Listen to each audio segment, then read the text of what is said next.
So what does that process typically involve then? Someone needs a heart transplant. Kind of, can you walk us through that, like what that process typically looks like? So it's a bunch of work that's put into. So Yeah. sometimes it's overwhelming for the patients. I mean, honestly, when they turn up, you'll be seen by 6, 7 different people, right? They Wow. if we come to a point where we think that the particular patient is ready for a heart transplant, Yeah. um, first of all, we have to run a bunch of tests, the what we call the imaging tests and the blood tests. And then they meet with our social worker, they meet with our pharmacist, we got to see how compliant they are, because compliance is the biggest factor.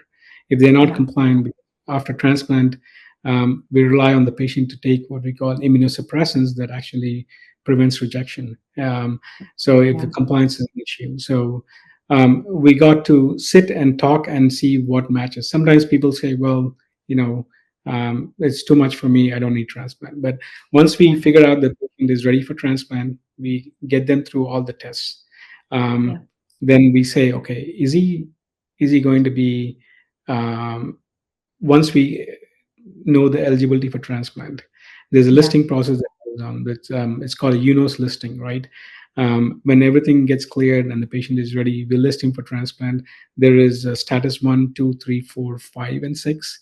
Um, Okay. Based on how sick they are, they go on the list depending on where they are.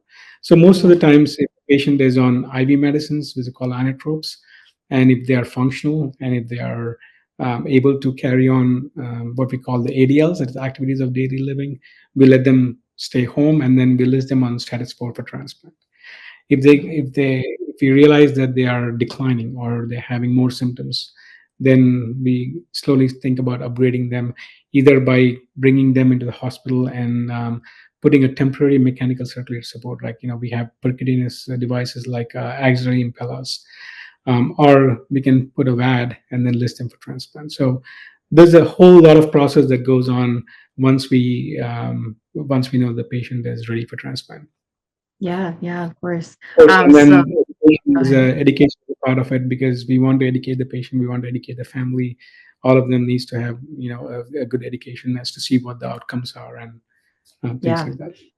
Yeah. Well, it seems great that you have kind of that village of doctors there helping a patient when they go through something like this.